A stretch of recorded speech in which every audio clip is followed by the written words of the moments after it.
Shalom, senang sekali dapat berjumpa kembali dalam program Bible Study Online CK7. Hari ini saudara kita akan melanjutkan pembelajaran kita dari Kidung Agung pasal yang kedua. Saudara ingat ya, pertemuan kemarin Kidung Agung yang pertama, saya jelaskan bagaimana hubungan antara gadis sulam dan sang gembala itu tidak tergoyahkan atas bujuk rayu Raja Salomo yang hendak memisahkan kedua si joli tadi. Nah, pada pasal yang kedua ini saudara, bagaimana mempelai laki-laki atau sang gembala itu bersama dengan gadis sulam itu saling memuji, menghangatkan, mengokohkan, menguatkan cinta mereka dengan puji-pujian. Satu di antara lain keluar puji-pujian sehingga cinta mereka makin kuat. Nah, sebelum kita membaca dan merenungkan, mengambil manfaat di dalamnya, rema-rema yang Tuhan berikan buat kita semuanya, mari kita sembah Tuhan. Kita minta Roh Kudus mengurapi kita. Terima kasih Yesusku. Terima kasih ya Aba Bapa.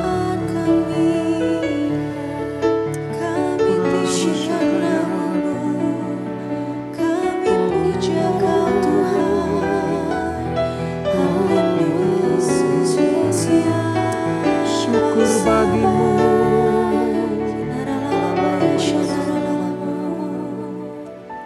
Terima kasih Tuhan, Allah yang ajaib. Yesus kami puja, Amin. kami sembah sebagai Raja, berdiri di tengah kami, ditinggikan dan dipuji. Yesus kami puja, kami sembah sebagai Raja, berdiri di tengah kami, ditinggikan dan dipuji. Sembah dan puji penuhi tatamu, sembah dan puji penuhi tatamu, sembah dan puji penuhi tatamu. Yesus Tuhan adalah Raja, sembah dan puji penuhi tatamu, sembah dan puji penuhi tatamu, sembah dan puji penuhi tatamu. Yesus Tuhan adalah Raja. Kau Allah yang kami puja. Yesus kami puja, kami sembah sebagai Raja, berdiri di tengah kami, ditinggikan dan dipuji. Sembah dan puji penuhi tatamu, sembah dan puji penuhi tatamu, sembah dan puji penuhi tatamu. Yesus Tuhan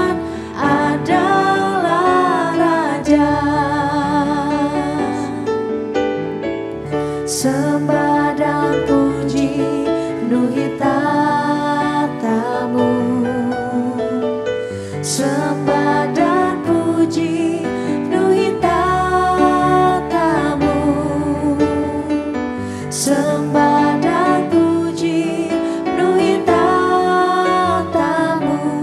Yesus Tuhan adalah Raja.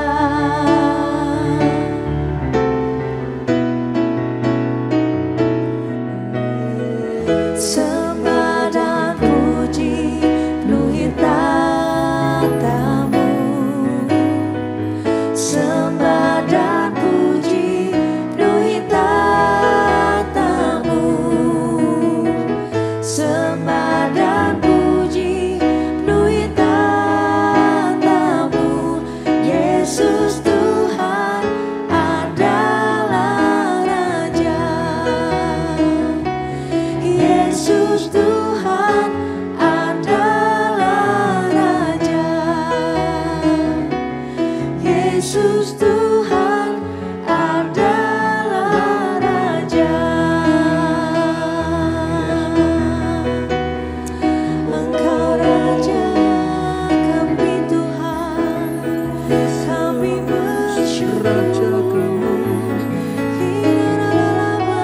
Yesus Sang Gembala,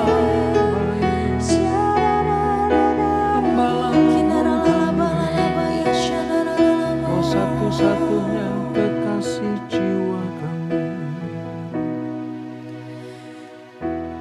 Inilah yang ku renungkan setiap waktu, nyanyian pujian dan pengagungan kepadamu.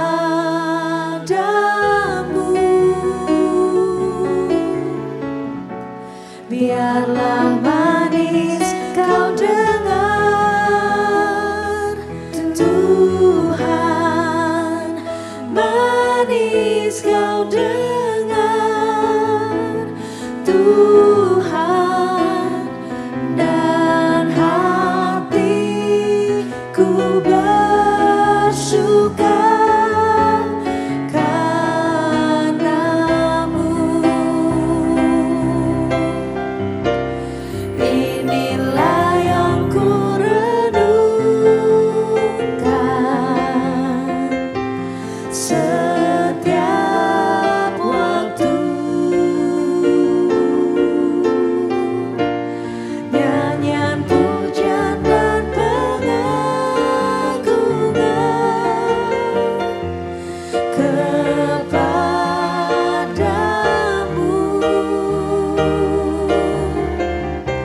Biarlah manis kau dengar, Tuhan, manis kau dengar, Tuhan, dan hatiku bersuka karena-Mu.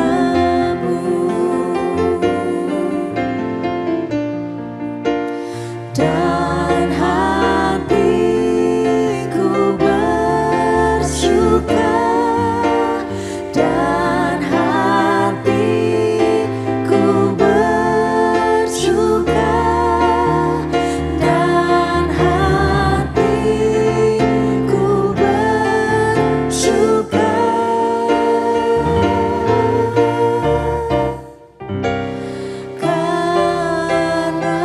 karena-Mu.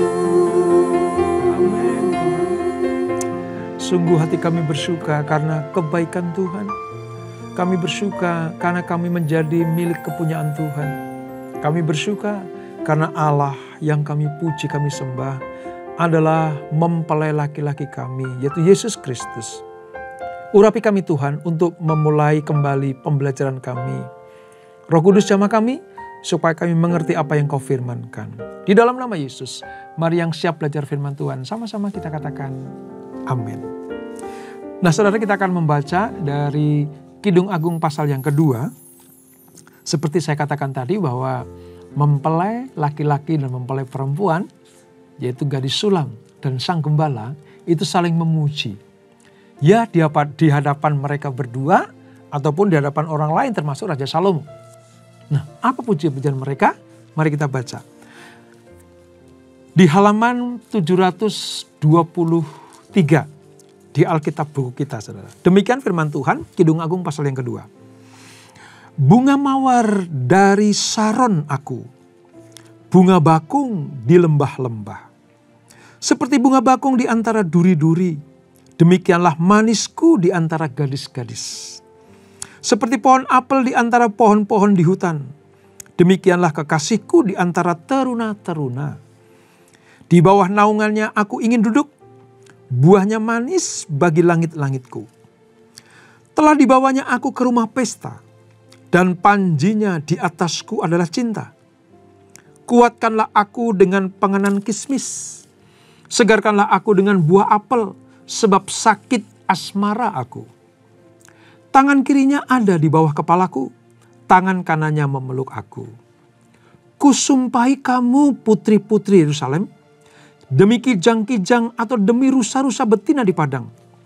Jangan kamu membangkitkan dan menggerakkan cinta sebelum diingini. Di pintu mempelai perempuan.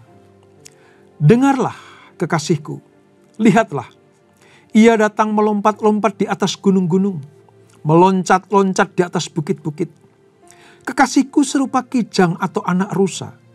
Lihatlah, ia berdiri di balik dinding kita, sambil menengok-nengok melalui tingkap-tingkap dan melihat dari kisi-kisi. Kekasihku mulai berbicara kepadaku, bangunlah manisku, jelitaku, marilah. Karena lihatlah, musim dingin telah lewat, hujan telah berhenti dan sudah lalu.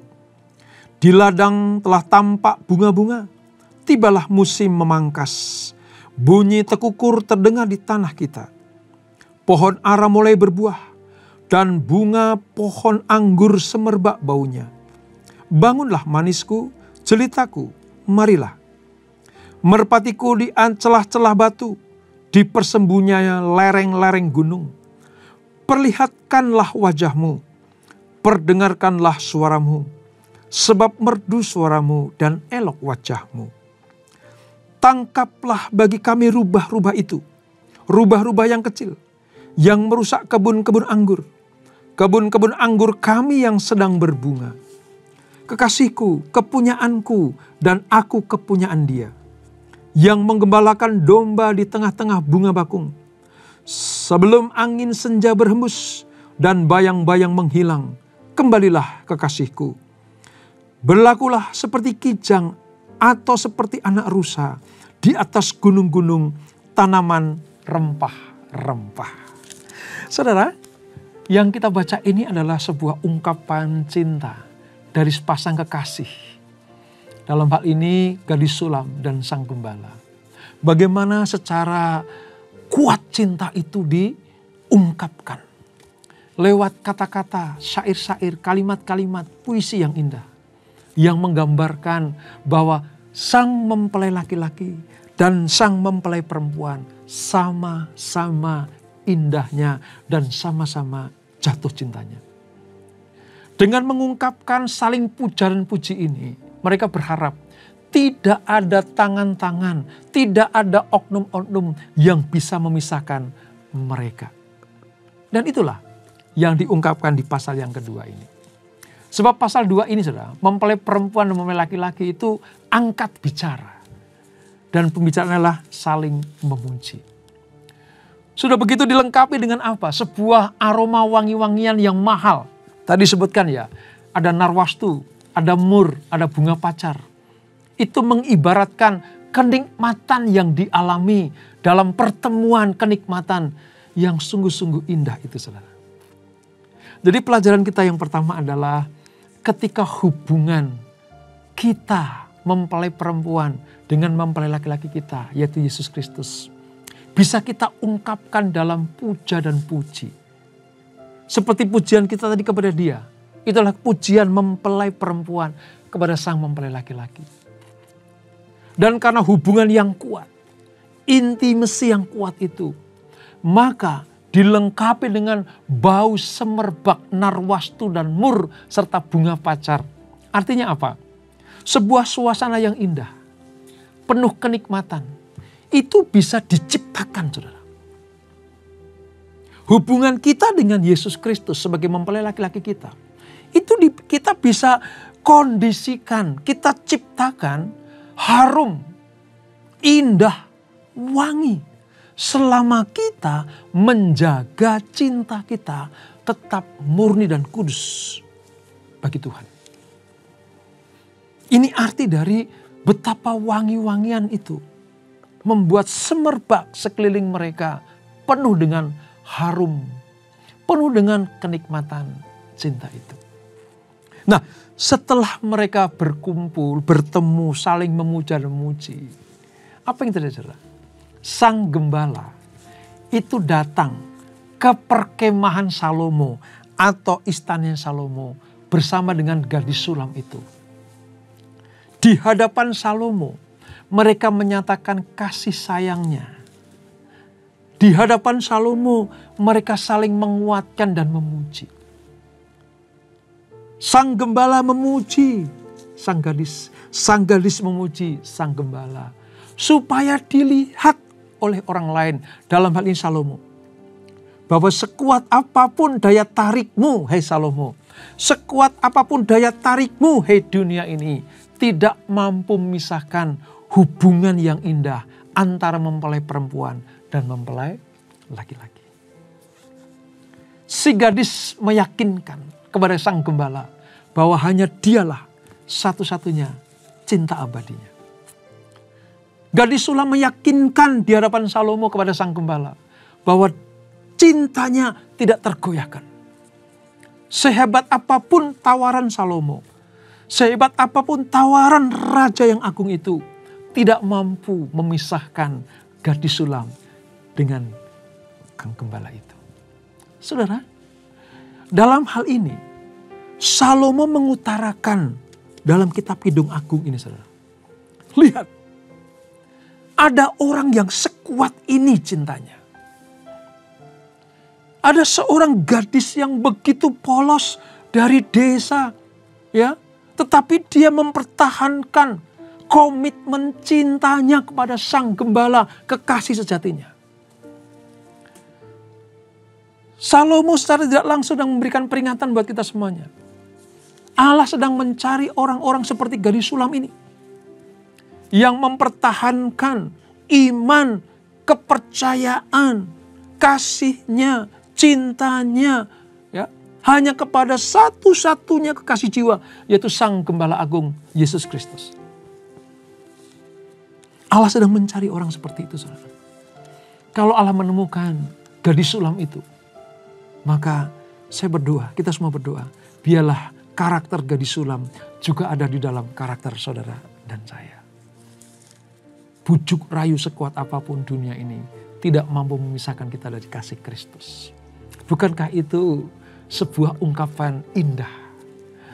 Ungkapan yang luar biasa mesranya. Ayo lakukan itu, saudara.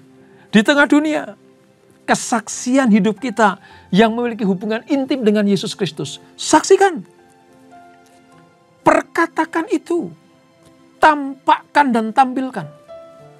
Seperti gadis sulam dan gembala itu menampakkan cintanya, menceritakan kasihnya, penuh kemesraan itu di hadapan sang raja. Dan saya yakin juga di hadapan para putri-putri Yerusalem, termasuk putri-putri Sion. Itulah yang diharapkan Tuhan. Membeberkan hubungan yang indah dan sejati antara mempelai laki-laki dan perempuan. Nah, sewaktu berbicara kepada putri-putri Yerusalem, saudara. Ya, tadi kepada Salomo, kepada putri-putri Yerusalem. Si gadis sulam ini membandingkan kekasihnya dengan pohon buah-buahan di antara pohon-pohon yang ada di hutan itu. Jadi dalam hal ini, si putri sulam bilang begini, hai putri-putri Yerusalem, kekasihku itu indah sekali, ganteng sekali, gagah sekali. Dia seperti pohon buah yang menghasilkan buah yang indah dan manis, yang tumbuh di antara pohon-pohon di hutan. Dan ingat ya putri Yerusalem, kamu jangan membujuk aku. Kamu jangan mengiming-imingi aku. Jangan pernah membangkitkan cinta sebelum diingini. Jangan berupaya untuk memunculkan cinta, mempraktekkan cinta yang tidak aku ingini. Itu maksudnya saudara. Kalian tahu, aku sudah punya pangeran. Aku sudah punya sang gembala. Aku punya kekasih sejati. Dengarkan, hai putri-putri Yerusalem. Dia elok. Dia sangat tampan. Oleh sebab itu, bujuk rayumu, ya, iming-imingmu tidak mempan kepadaku. Makanya kamu jangan membuat aku jatuh di dalam dosa. Jangan membangkitkan cintaku sebelum diingini. Wah, itu kalimat syair yang luar biasa, saudara. Gadis Sulam sedang memberikan sebuah teladan bagi kita semua. Nanti suatu saat aku akan bersanding dengan mempelai laki-lakiku. Inilah waktunya cinta itu dipraktikkan. Inilah waktunya cinta itu menjadi matang. Jadi cinta-cinta yang lain, cintaku kepada yang lain, itu tidak akan pernah bisa dibangkitkan. Tidak ada selera dengan yang lain. Seleraku cuman kepada sang gembala itu. Itu isi hati gadis Sulam yang diceritakan kepada putri-putri Yerusalem yang ada di lingkungan kerajaan Salomo tadi, saudara. Wow.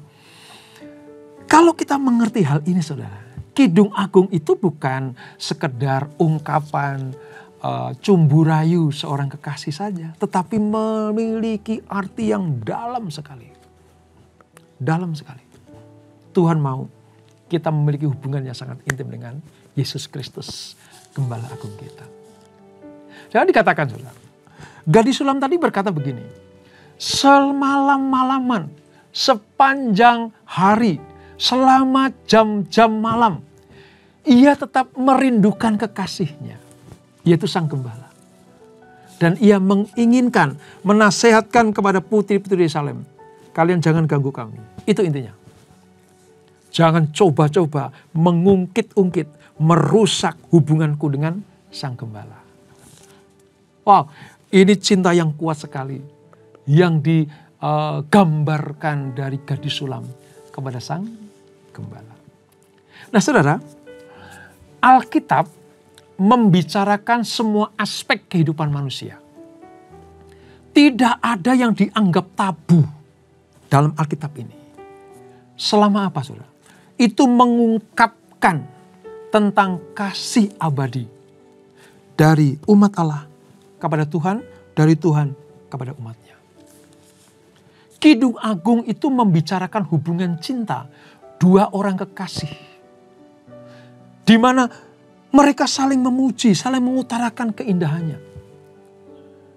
Seksualitas di dalam Kidung Agung ini tidak dimaksudkan untuk sesuatu yang sifatnya kedagingan. Ini tempat yang wajar, tempat yang tepat, menggambarkan bagaimana hubungan intim antara kekasih, antara suami dan istri, antara pernikahan yang kudus dari mempelai laki-laki dan perempuan itu, menjadi sebuah gambaran agungnya hubungan antara Tuhan dan umatnya. Kalau ada kata-kata yang vulgar nanti, ya, kalau ada kata-kata yang sifatnya, oh tabu sekali ya, kok Alkitab disebut suci, kok mengungkapkan, membahas hal-hal yang tabu, bukan tabu, bukan sesuatu yang memalukan. Sama seperti Tuhan waktu berfirman kepada Adam dan Hawa, beranak cuculah, penuhi bumi, dengan cara apa? Ya hubungan intim. Seks di dalam kerangka kebenaran firman Allah itu kudus, saudara. Makanya kalau ada kata-kata atau kalimat seolah-olah itu kok tabu, tidak. Ini kudus, murni dan agung di hadapan Tuhan. Disebut Kidung Agung, maka perkataan-perkataan di dalam ayat-ayatnya itu agung, suci dan mulia. Kitab Kidung Agung itu menolak dua macam ekstrim yang salah. Ini yang salah dan ekstrim sekali. Apa itu? Pengumbaran nafsu yang liar. Di sini tidak ada. Apalagi saudara? Pengekangan diri terhadap sesuatu yang sifatnya apa? Salah. Juga tidak. Artinya bahwa aku mengungkapkan isi hatiku yang sejujurnya kepada Tuhan. Aku tidak bisa dibatasi. Aku tidak bisa dikekang untuk menyampaikan isi hatiku kepada Allah. Ini maksudnya. Dan saudara tahu, kepada orang-orang seperti ini, yang secara jujur, tulus, murni, mengungkapkan isi hati kepada Tuhan, itu kudus di pandangan mata Tuhan. Ini tidak tabu. Ini tidak liar. Ini dalam kerangka kekudusan dan kebenaran. Itulah sebabnya kalau menyembah Allah, sedang bercumbu dengan Allah. Dalam tanda petik ya, bercumbu dengan Allah itu berkasih-kasihan dengan Allah. Ungkapkan dengan bahasa kasihmu. Masing-masing dari kita punya bahasa kasih, saudara. Bahasa yang membuat Tuhan itu menikmati pujian penyembahan kita. Ya memang ada teksnya, memang ada tuntunan, syair-syairnya di dalam puji-pujian. Mungkin tampil di layar. Tapi tahukah saudara? Keluarkan juga isi hatimu. Yang real. Yang betul-betul pure, murni. Tidak dipengaruhi dengan apapun juga. Tidak dibatasi. Tidak dikekang. Sebab itu ditujukan hanya kepada Tuhan. Dalam hal ini, Allah sangat disenangkan kalau anak-anaknya memiliki ungkapan perasaan seperti gadis sulam kepada sang gembala. Percakapan yang manis mempelai perempuan dan kekasihnya ini merupakan ungkapan kasih sesayang sejati yang orientasinya bukan pada diri sendiri, melainkan kepada pasangannya. Artinya apa, saudara? Sang gembala memuji perempuan atau mempelai perempuan itu bukan demi nafsu birahinya. Tapi demi apa? Demi wanita sulam itu. Supaya tidak terjerumus ke dalam godaan Raja Salomo, putri-putri Yerusalem, dan putri-putri Sion. Menggambarkan apa? Dunia.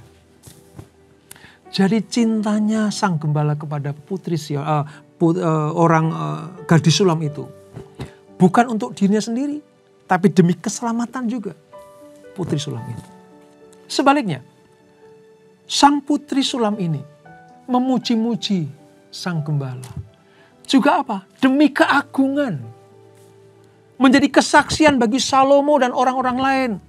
Bahwa aku punya kekasih yang kurindu dengan. Cintaku kuat. Kasihku kokoh. Itu. Ya. Perhatikan bagaimana mereka berdua itu saling memuji.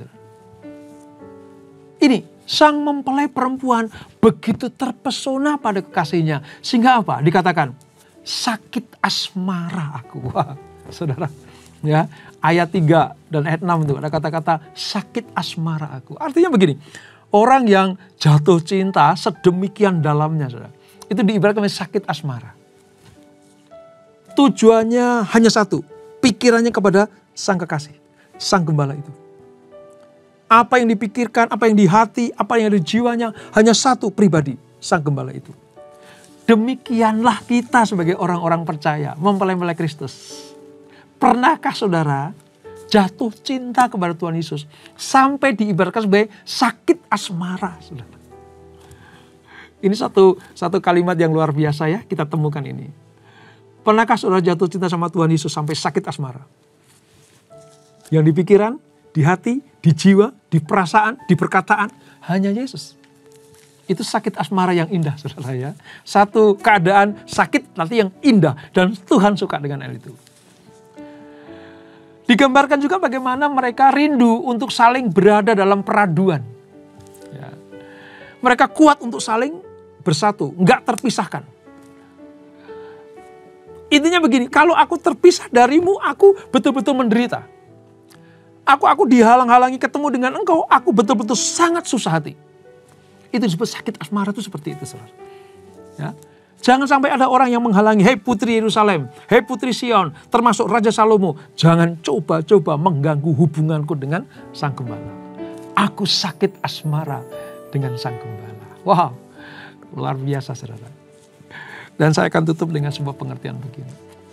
Kata-kata jangan membangkitkan cinta sebelum diingini, atau menggerakkan cinta sebelum diingini. Itu diartikan sebagai apa saudara? Disiplin diri. Untuk tidak hanyut pada keinginan atau kebutuhan biologis semata. Gadis Sulam berkata, ada waktunya nanti aku akan bersanding dengan mempelai laki-laki. Ada waktunya nanti aku akan ada di dalam pelukan suamiku. Ada di dalam tuntunan suamiku. Kemana-mana aku digandeng. Itulah bentuk dari apa? Buah cinta kami. Makanya kamu jangan tarik aku. Aku gak mau. Pokoknya aku gak mau. Aku betul-betul disiplinkan diriku untuk fokus kepada Sang Gembala itu. Itu namanya jangan membangkitkan cinta kepada siapa saja. Yang tidak aku ingini. Aku hanya ingin Sang Gembala. Aku sakit asmara kepada dia. Itulah saudara. Mengapa sebabnya kita perlu mengerti. Setiap syair, setiap puisi, setiap sastra ini. Supaya kita mendalami, oh itu toh yang Tuhan kehendaki. Oleh sebab itu, kalau saudara sudah punya kekasih sejati yaitu Yesus Kristus, jangan mau dipisahkan dengan apapun juga. Sekali Yesus, tetap Yesus. Dan itulah Kidung Agung pasal yang kedua. Kita berdoa. Bapak terima kasih untuk anugerah-Mu. Kami mengerti sekarang bagaimana merawat cinta kami kepada Engkau. Menjaga, memagari itu. Kami tidak mau keluar dari rancangan-Mu. Kami mau disiplinkan diri kami. Bahkan kami mau seterusnya dalam keadaan apapun juga sakit asmara dengan Tuhan. Artinya tidak bisa dipisahkan dari Tuhan. Tidak bisa diganti dengan apapun juga hubungan kami dengan Engkau. Seperti hubungan-Mu dengan kami tidak mau tergantikan. Demikianlah kami mau tetap setia kepada-Mu. Terima kasih untuk pelajaran yang indah ini ya Tuhan. Berkati anak-anak-Mu semuanya. Supaya mereka setia mengabdi kepada Sang Mempelai laki-laki yaitu Yesus Kristus. Sebelum kami berpisah, kami siapkan hati kami terima berkat yang daripada-Mu. Kekasih-kekasih Kristus arahkan hatimu kepada Tuhan. Terimalah berkat kasih anugerah dari Allah Bapa yang berlimpah-limpah. Di dalam anak-Nya yang tunggal Tuhan Yesus Kristus. Dan persekutuan yang manis dalam Roh Kudus menyertai kita semuanya. Mulai saat ini sampai Maranatha. Yesus datang yang kedua kali menjemput kita semuanya. Bertemu di awan-awan yang permai. Menikmati kemuliaan kekal sampai selama-lamanya. Yang diberkati sama-sama kita katakan amin. Tuhan Yesus memberkati.